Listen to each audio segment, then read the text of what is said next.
Don't piss me off with this prime Yeat shit. What are you talking about prime Yeat? You were not there for prime Yeat. You didn't like Yeat when Yeat was in his prime. You know why? Because I did. And you asked me if I liked it ironically.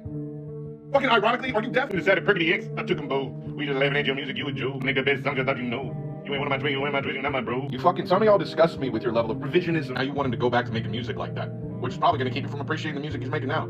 That's how you live your life, through constant rear view mirror perspective. How about you pay attention to right now and appreciate some shit without having people validate it for you first? How about having an opinion? Go out on a limb by yourself. I look fucking ridiculous with this shit on, bro.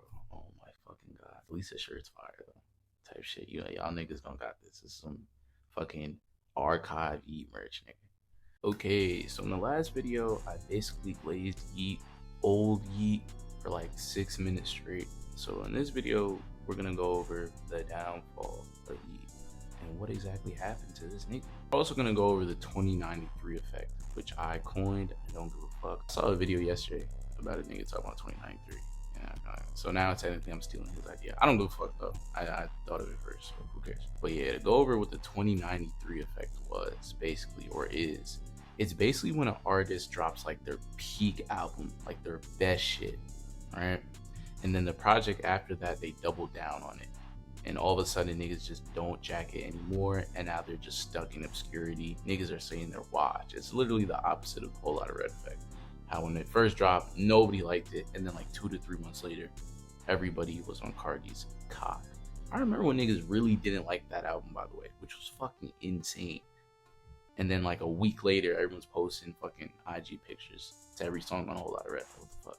Niggas be switching up. But anyways though. But yeah, that's basically what happened to Yeat, and he's still suffering from the effects of 2093 effect. And it's really fucked up, because to be honest, I don't think he really has any awful albums, but we're gonna basically go over the beginning of the end with his career. But like I said in my last video, to me as a diehard Yeat fan, as you can fucking see, the downfall, the beginning and the end was really with Life, which was an EP type of joint, and it came out in September of 2022. So this is right after, not right after, but it's after the Geek Pack, his best album, and niggas were eating it up.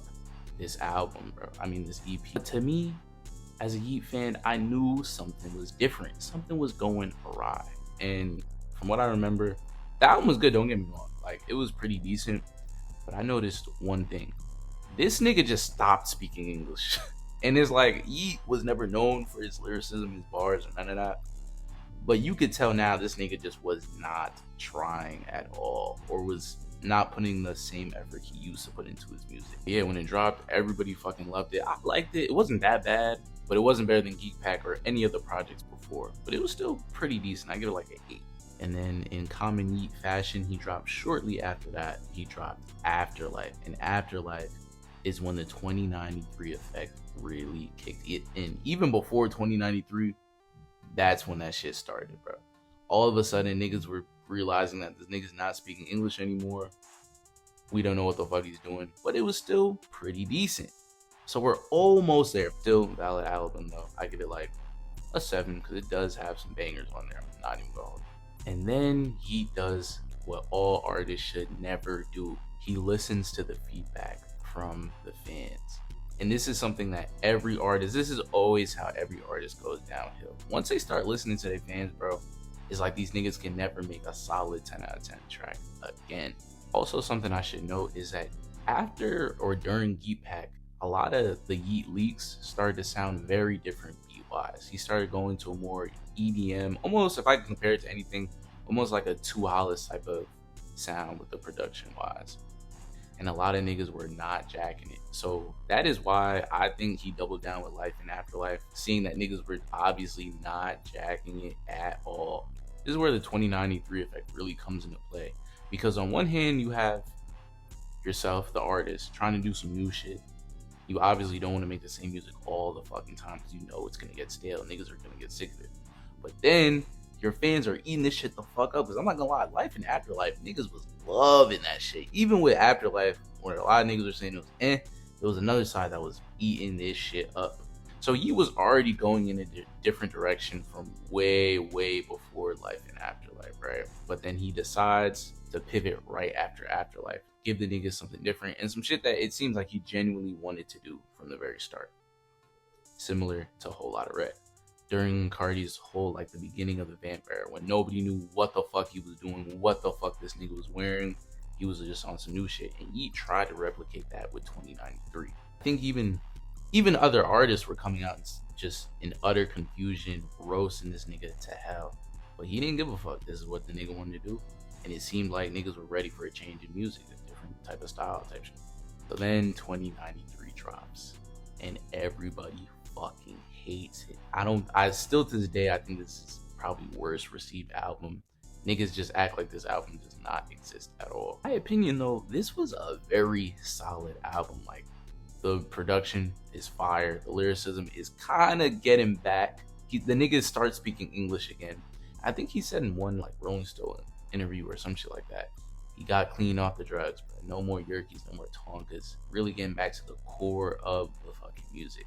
And niggas did not want that shit at all. They wanted him to go back to just saying a bunch of gobbledygook in the fucking mic. Like, I still remember when this shit came out, bro. It was like, if niggas didn't like Afterlife and were already kind of saying he was washed, this was like the nail in the coffin. Everybody was saying wash, which is the worst thing that a rapper can hear when it comes to their career, because once that stigma gets on the artist, bro, that shit ain't going away. Like, we seen what happened with Lil Baby, bro. That nigga's still fighting the allegations to this day, and he is too. 2093 fucked up his career hella. And the worst part is that it was actually a very good album. I'd honestly say, I don't know if I'd say it's one of his best. It definitely doesn't beat his old shit, but if he would have came out with Geek Pack then this, I would have been cool with it. Like, this shit was pretty decent, but nobody was jacking it. Also, the features, he had a bunch of actual rappers. He had Future, I think he had Future. He had Future, Wayne, shit that these new niggas, these new gen niggas are not trying to hear. So it just fucked up everything for him. But what is Yeat doing now, you might be asking? Well, after this shit, Yeat kind of just went silent for a little bit, and then he came back. He came out with some singles. Niggas was liking it. He was giving into the going back to your old shit, which is another part of the 2093 effect. Niggas start saying go back to your old shit after just saying that they were sick of it. Ridiculous, bro. I hate when niggas do that. Y'all niggas ain't shit. He doesn't go back fully though. It really shows how smart Yeat and Yeat's team really is, because he does this shit all the time on people.